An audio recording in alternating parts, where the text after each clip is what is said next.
រឿងរ៉ាវយ៉ាងណាពាក់ព័ន្ធនឹងចន្ទកុដនេះសូមអញ្ជើញលោកគ្រូធម្មអាចារ្យសម្ដែង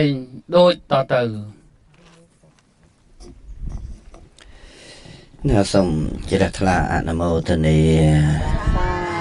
ខ្ញុំកណ្ណាសូមក្រាបនមស្ការថ្វាយបង្គំចំពោះព្រះកណ្ណកុដរបស់ព្រះអង្គនៅនីភ្នំកិច្ចកោតដោយសេចក្តីគោរពជ្រះថ្លាស្មើដោយជីវិតសពកាលក្រាបនមស្ការថ្វាយបង្គំព្រះទេវសត្ថាបណ្ឌិតពុមេតាប្រធានគណៈគ្រប់គ្រងគណៈធម្មយាត្រាពេញបុណ្យដែលដីពុទ្ធភូមិដោយសេចក្តីគោរពជ្រះថ្លាក្រាបថ្វាយបង្គំគណៈគុណចាស់គ្រប់ព្រះអង្គជាទីគោរពសក្ការៈធ្វើការគោរពរាប់អានញាតិញោមពុទ្ធបរិស័ទទាំងអស់ដែលបានចេញមកថ្ងៃនេះគឺធ្វើដំណើរឡើងភ្នំនឹងហើយមានការនឿយហត់ទោះបីជាចុករយសពុនឈឺចុកចាប់សពសារពាង្គកាយយ៉ាងណាក៏ស៊ូទ្រាំឡើងមកដល់លើកំពូលភ្នំកិច្ចកោតមកអង្គុយនៅខាងមុខព្រះកណ្ណកុដរបស់ព្រះអង្គមានព្រះសម្មាសម្ពុទ្ធជាអារម្មណ៍គ្រប់គ្នាគឺជាលៀបសំណាងរបស់យើងញាតិញោមងាយបានមកដល់ទេការលះបង់នៅអ្វីគ្រប់យ៉ាងដើម្បីប្រាថ្នាបុណ្យហើយសង្ខារធម៌ទាំងឡាយញាតិញោមមកដល់នឹងឃើញច្បាស់នឹងភ្នែកហើយគឺថាសង្ខារទាំងឡាយនឹងអត់ទៀងទេពីដើមប្រកបកតរបស់ព្រះសម្មាសម្ពុទ្ធនេះមានចិញ្ចាំងមានដំបូលមានបង្អួចណាតែលើសល់តែស្នាមខឿនតិចតួចតែប៉ុណ្ណោះសម្គាល់តមកថាជាព្រះកណ្ណកុដថ្លៃរបស់ព្រះសម្មាសម្ពុទ្ធហើយព្រះកណ្ណកុដនេះក៏ទទួលការថ្វាយបង្គំសម័យពុទ្ធកាលនឹងព្រាហ្មណ៍មហាសាលខបតីមហាសាលខត្តយមហាសាលនឹងតែងតែឡើងមករឿយថ្វាយបង្គំជួបព្រះអង្គស្ដាប់ធម៌ព្រះអង្គនៅខាងមុខព្រះកណ្ណកុដនេះសូម្បីតែប្របាទពមិសានឹងក៏ស្ដេចយាងមករឿយដើម្បីថ្វាយបង្គំស្ដាប់ធម៌ព្រះអង្គផងដែរពេទ្យជីវកុមារផតដែលជាពេទ្យជំនាញនៅខាងជាបាលនៅរោគរហូតដល់ជាបាលនៅករៈរោគថ្វាយព្រះសម្មាសម្ពុទ្ធនឹងក៏បានស្ដាប់ធម៌ព្រះអង្គនៅមុខប្រកបកុដនឹងដែរសម្រាប់ភាពជាអរិយបុគ្គលថ្នាក់ដំបូងសោតាបត្តិផលក៏នៅមុខប្រកបកុដនេះដែរហើយរវាងព្រះកណ្ណកុដរបស់ព្រះអង្គនាភ្នំកិច្ចកោតនេះនិងវត្តវេលវ័នកលន្តកៈនៃវាបស្សដ្ឋានគឺព្រះសម្មាសម្ពុទ្ធស្ដេចយាងទៅមកមិនដែលចោលភ្នំកិច្ចកោតនេះទេបើសិនជាព្រះអង្គទ្រង់គង់នៅវេលវ័នព្រះអង្គត្រាច់បនិបាតហើយព្រះអង្គមកសម្រេចផតកិច្ចនៅលើភ្នំកិច្ចកោតនេះហើយបើព្រះអង្គ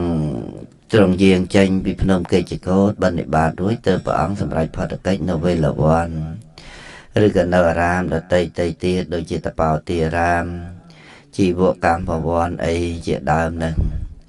ហើយភ្នំកិច្ចកោតនេះព្រះអង្គទ្រង់មិនលះទេញាតិញោមណាព្រះអង្គទ្រង់គង់នៅក្នុងភ្នំកិច្ចកោតនេះឯងហើយភ្នំកិច្ចកោតនេះរឿងរ៉ាវតាក់ទងទៅនឹងប្រវត្តិភ្នំកិច្ចកោតនេះគឺមានច្រើនតាក់ទងទៅនឹងរឿងប្រែតណាបុគ្គលដែលបានសាងបាបញាតិញោមសាងបាបពីអតីតជាតិមកនឹងបានធ្លាក់ទៅនរកសល់ផលកម្មពីនរកមកបានមកកើតជាប្រែតនឹងហើយពពួកប្រែតទាំងអស់នឹង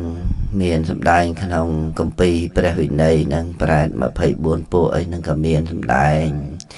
ណាច្រើនតកតងដូចជាមាំងសៈបេសកៈប្រែតអចករៈប្រែតអន្តៈកុម្បប្រែត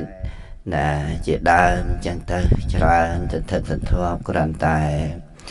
យើងមើលមិនឃើញដោយ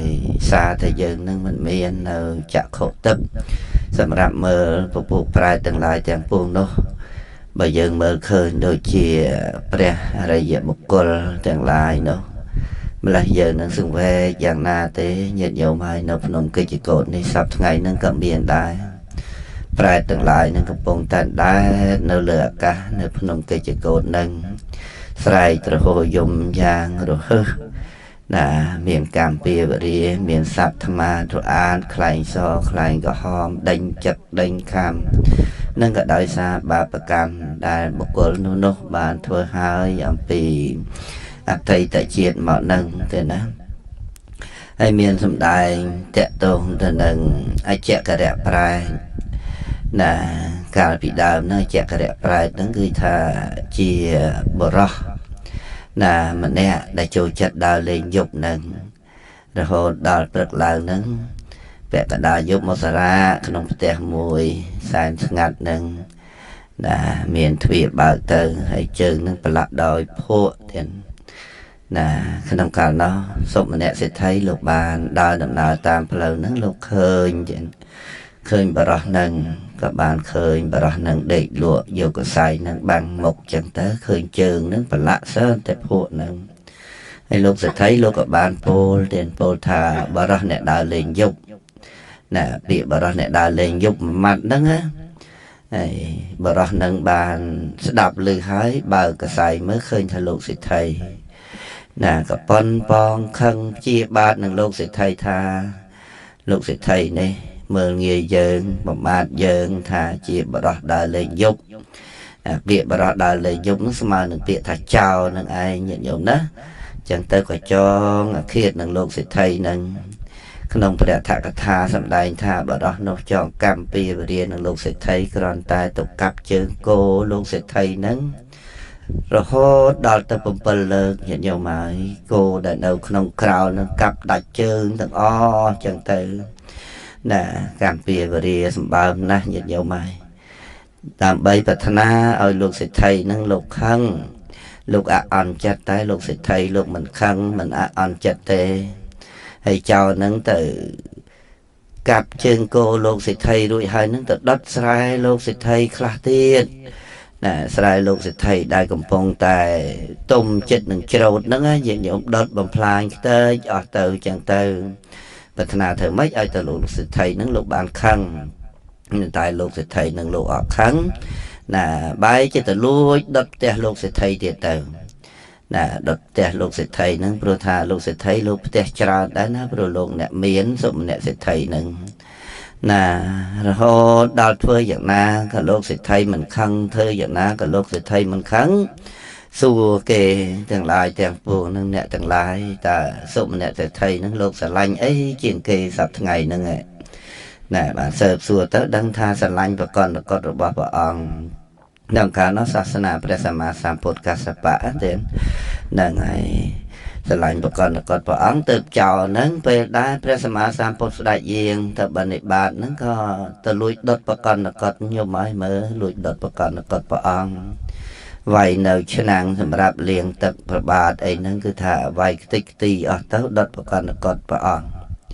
ហើយតំណែងហ្នឹងឮដល់សុមនៈសេដ្ឋីហ្នឹងគាត់បានឮតំណែងហើយគាត់មកមើលប្រកបព្រះអង្គហ្នឹងមកដល់ហើយគាត់សប្បាយចិត្តរីករាយទះដៃសើចញាតិញោមលោកសេដ្ឋីលោកទះដៃសើចណាមហាជនទាំងឡាយសួរថាហេតុអីបានជាភ្លើងឆេះប្រកបព្រះអង្គលោកសេដ្ឋីសើចយ៉ាងដូចនេះលោកសេដ្ឋីលោកបានពោលថាមូលហេតុដែលខ្ញុំសើចនេះព្រោះថាខ្ញុំនឹងបានធ្វើប្រកបថ្មីនឹងថ្វាយព្រះអង្គម្ដងទៀតព្រោះថាការកសាងប្រកបព្រះអង្គហ្នឹងមិនងាយបានធ្វើទេញាតិញោមណាចឹងបានលោកសេដ្ឋីលោកត្រេកអរទះដៃសើចទៅក៏ថាចោលណាដុតបំផ្លាញនៅប្រកបក្តីណាកាប់ជើងគោក្តីឬក៏ដុតផ្ទះដុតស្រែក្តីតែចោលទាំងអស់នោះមិនអាចដុតបុណ្យរបស់ខ្ញុំនឹងបានទេទើបគាត់សប្បាយចិត្តនឹងកសាងនៅប្រកបថ្មីថ្វាយព្រះអង្គទៀតទៅញាតិញោមក្នុងពេលដែលលោកសេដ្ឋីនឹងលោកអត់ខឹងនឹងចោលនឹងចោលនឹងក៏រឹតតែខឹងខ្លាំងឡើងចំពោះលោកសេដ្ឋីនឹងទៅចោលនឹងឯងគិតថានឹងសម្លាប់លោកសេដ្ឋីចោលនឹងក៏សំលៀងនៅកំបិតដមុត សៀតលាក់ទុកទៅនៅក្នុងថ្ងៃដែលបន់ឆ្លងព្រះកណ្ដកតវេថ្វាយព្រះសម្មាសម្ពុទ្ធនឹងចោលនឹងរកឱកាសដើម្បីសម្លាប់សុមនៈសេដ្ឋីនឹងតែសម្លាប់អត់បានដោយសារមហាជនទាំងឡាយនឹងមនុស្សម្នាច្រើនពេកទៅវាអត់មានឱកាសចូលទៅមានពេលវេលាណាទំនេរចូលទៅបានស្រាប់តែលោកសេដ្ឋីនឹងលោកជូនបន់លោកឧទ្ទិសបន់ដល់សពសត្វទាំងឡាយទាំងពួងហើយលោកជូនបន់លោកពោលថាចោលណាដែលដុតប្រកណ្ដកតព្រះសម្មាសម្ពុទ្ធនេះដែលដុតផ្ទះដុតស្រែកាប់ជើងគោចំណែកបុណ្យដែលខ្ញុំបានធ្វើហើយនេះសូមឲ្យចៅនឹងមានចំណែកផងចុះក៏ជូនបុណ្យដល់ចៅទៀតហើយមិនមែនជាការបញ្ជុះមិនសោកអីទេគាត់ដោយសន្តានចិត្តរបស់គាត់នឹងពិតតែម្ដងខណៈនោះចៅនឹងបានលឺអញ្ចឹងហើយក៏គិតថាអូលោកសេដ្ឋីអើយលោកមានគុណអីក៏ម្លេះទេលោកមានគុណនឹងខ្ញុំខ្លាំងណាស់ខ្ញុំធ្វើនៅកម្មដ៏អាក្រក់កម្មដ៏ធ្ងន់ចំពោះលោកសេដ្ឋីដល់ម្លឹងហើយលោកសេដ្ឋីអត់មានខឹងនឹងខ្ញុំទៀតលោកសេដ្ឋីជូនបុណ្យខ្ញុំទៀតអញ្ចឹងបើសិនជាខ្ញុំនឹងមិនទៅសុំទោសលោកសេដ្ឋីទេខ្ញុំនឹងមិនផុតអំពីអបាយភូមិទេណែចៅនឹងក៏គិតចឹងហើយក៏ទៅថ្វាយបង្គំលិតជង្គង់ទៀតបាទជើងលោកសេដ្ឋីថ្វាយបង្គំបបិទ្ធលោកសេដ្ឋីសូមលោកសេដ្ឋីនឹងអនុគ្រោះដើម្បី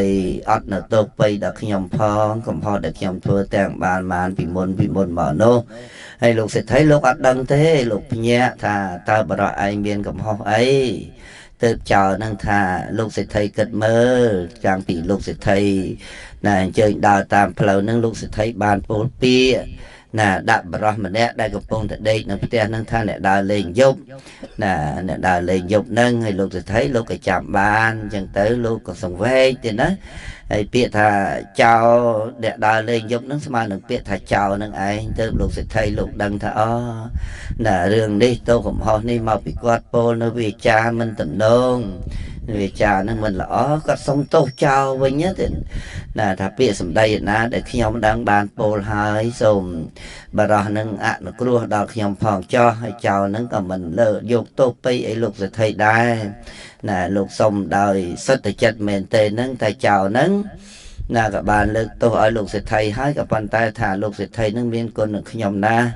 ចឹងសូមលោកសេដ្ឋីនឹងអនុគ្រោះឲ្យខ្ញុំនៅបម្រើដើម្បីតបគុណលោកសេដ្ឋីវិញផងហើយលោកសេដ្ឋីនឹងលោកក៏បានពោលថាហើយចោះអ្នកអើយអ្នកគ្រាន់តែខ្ញុំពោលពាក្យមួយម៉ាត់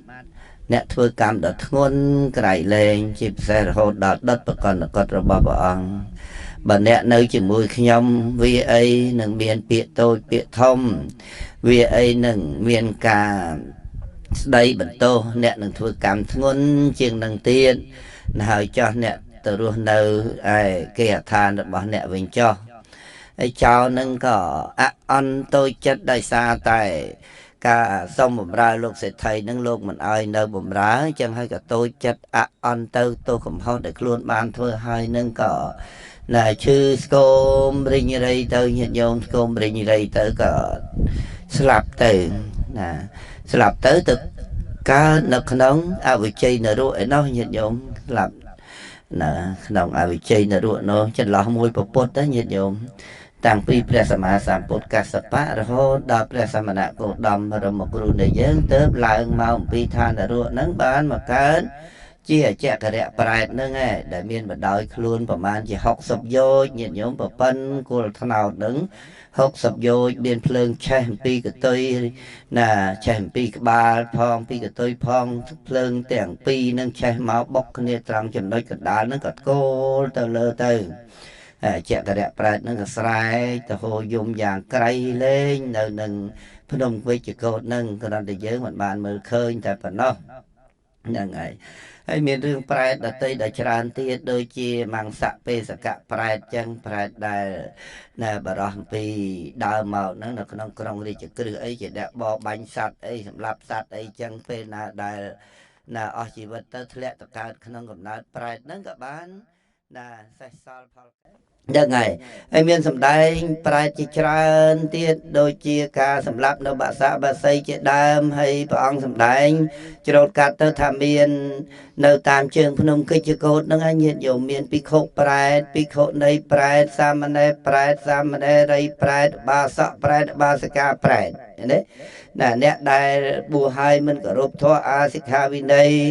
ណាមិនធ្វើនៅសេចក្តីល្អគ្រប់បែបយ៉ាងធ្លាក់ទៅនរកសោយទុកក្នុងនរកសេះសល់ផលកម្មមកកើតជាប្រែតក៏ដែរនៅលើនឹងដែរហើយភិក្ខុជាប្រែតសាមណេរសាមណេរីសាមណេរាឬក៏បាសកបាសិកាជាប្រែតនឹងគឺមានសម្លៀកបំពាក់អីហ្នឹងគឺថាមានកាយនឹងគ្រងដោយចីវរស្អាតរូបរាងនឹងស្អាតណាស់ក៏ប៉ុន្តែភ្លើងនឹងឆេះទាំងឆេះទាំងយប់ទាំងថ្ងៃនៅភិក្ខុសាមណេរនឹងក៏ស្រែកត្រហោយំអើងកងនៅពីពេញតែភ្នំកិច្ចកោតនេះគ្រាន់តែយើងមិនបានឃើញតែប៉ុណ្ណោះនឹងរឿងរ៉ាវប្រែតដែលព្រះមោគលានបានឃើញនឹងគឺថាណាជារឿងមួយគ្រាន់តែដាស់កតិញាតិញោមទោះបីជាញាតិញោមបានឃើញក្តីណាយ៉ាងណាតែស្ដាប់តាមការសម្ដែងពធអញ្ចឹងទៅយកធ្វើយោនិសោមនសិការៈទុកក្នុងចិត្តទៅពិចារណាឃើញបាបកម្មនៃសត្វទាំងឡាយទាំងពួងហ្នឹងក៏កើតនៅក្នុងសេចក្តីសង្វេគនៅក្នុងសន្តានចិត្តសម្រាប់បុណ្យកុសលគ្រប់គ្នាហើយក្នុងកាលនោះអជាករៈប្រែតបៀតបៀនប្រកណ្ដកតរបស់ព្រះអង្គដុតប្រកណ្ដកតរបស់ព្រះអង្គឥឡូវពុទ្ធបរិស័ទមកអំពីស្រុកខ្មែរណាជាយន្តហោះមកដើម្បីថ្វាយបង្គំប្រកណ្ដកតព្រះអង្គបូជានៅស្បង់ស្បែកត្រៃជីវរផ្កាកម្រងគ្រឿងក្រអូបមានបូជាលុយកាក់ជាដើមបូជាចំពោះប្រកណ្ដកតព្រះអង្គនេះយើងនឹងបានទៅកាន់ឋានសួគ៌យ៉ាងពិតប្រាកដហើយក៏ជាឧបនិស្ស័យនោះឲ្យបានសម្រេចនៅអមតមហានិព្វានគ្រប់ព្រះអង្គគ្រប់គ្នាសូមអនុមោទនា